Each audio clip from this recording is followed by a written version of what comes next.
നമസ്കാരം, പ്രവാസി മലയാളിയിലേക്ക് സ്വാഗതം. സ്വദേശിവൽക്കരണ നയം പ്രഖ്യാപിച്ചതിന് പിന്നാലെ കനത്ത താക്കീതുമായി രംഗത്തെത്തിയിരിക്കുകയാണ് UAE.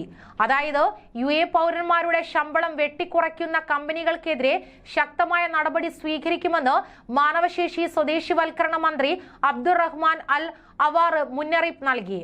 സ്വദേശിവൽക്കരണ നിയമം പാലിക്കാതെ വ്യാജ വിവരങ്ങൾ നൽകുന്ന കമ്പനികൾക്കെതിരെയും കടുത്ത നടപടി ഉണ്ടാകുമെന്നാണ് അറിയാൻ കഴിയുന്നത്. അതായത് 50 ജീവനക്കാരിൽ കൂടുതലുള്ള സ്വകാര്യ കമ്പനികളിൽ ഡിസംബർ 31-നകം 2% സ്വദേശിവൽക്കരണം നടപ്പാക്കണമെന്നാണ് നിയമം. ബിരുദമുള്ള സ്വദേശികൾക്ക് കുറഞ്ഞത് 7000 ദിർഹം, ഡിപ്ലോമക്കാർക്ക് 6000, ഹൈസ്കൂൾ യോഗ്യതയുള്ളവർക്ക് 5000 ദിർഹം എന്നിങ്ങനെയാണ് ശമ്പളം നൽകേണ്ടത്. എന്നാൽ ജോലി അന്വേഷിച്ചെത്തുന്നവർക്ക് കുറഞ്ഞ ശമ്പളം വാഗ്ദാനം ചെയ്യുന്നുവെന്നുള്ള പരാതി ഉയർന്നതോടെയാണ് മുന്നറിയിപ്പ്. തൊഴിൽ വിപണി സൂക്ഷ്മമായി നിരീക്ഷിച്ചു വരികയാണെന്നും സ്വദേശിവൽക്കരണത്തിന്റെ മറവിൽ വഞ്ചിക്കാൻ ആരെയും അനുവദിക്കില്ലെന്നും മന്ത്രി വ്യക്തമാക്കുകയുണ്ടായി.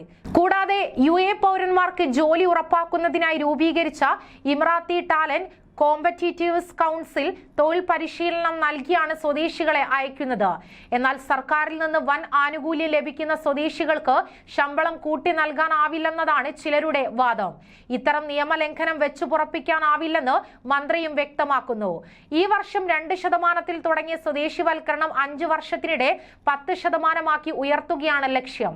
സ്വദേശികളെ നിയമിക്കാത്ത കമ്പനിക്ക് ആളൊന്നിന് 6000 ദിർഹം വീതം വർഷത്തിൽ 72,000 ദിർഹം പിഴ ഈടാക്കും. നിയമം ലംഘിക്കുന്ന കമ്പനികളെ കുറിച്ച് 600590000 നമ്പറിൽ ബന്ധപ്പെടണമെന്നും അഭ്യർത്ഥിക്കുകയുണ്ടായി.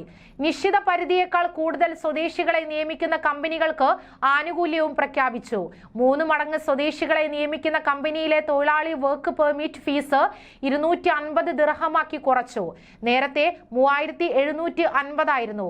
2 ഇരട്ടിയാക്കിയ കമ്പനിക്ക് 1200 ദിർഹവും പരിധി പാലിച്ച കമ്പനിക്ക് 3450 ദിർഹവുമായിരിക്കും ഫീസ്. ഈ കമ്പനികളിലെ സ്വദേശി GCC പൗരന്മാരുടെ വർക്ക് പെർമിറ്റിന് ഫീസ് ഇല്ല. അതേസമയം താമസ സൗകര്യത്തിന് അർഹതയുള്ള തൊഴിലാളികൾക്ക് ഉചിതമായ താമസ സൗകര്യം നൽകുന്നതിൽ വീഴ്ച വരുത്തുന്ന കമ്പനികളുടെ വർക്ക് പെർമിറ്റുകൾ താൽക്കാലികമായി സസ്പെൻഡ് ചെയ്യാൻ UAE മാനവ വിഭവശേഷി സ്വദേശിവൽക്കരണ മന്ത്രാലയമാണ് കമ്പനികളുടെ വർക്ക് പെർമിറ്റ് താൽക്കാലികമായി റദ്ദാക്കാൻ കാരണമാകുന്ന 4 നിയമലംഘനങ്ങളെ കുറിച്ച് വിശദീകരിച്ച് രംഗത്തെത്തിയത്.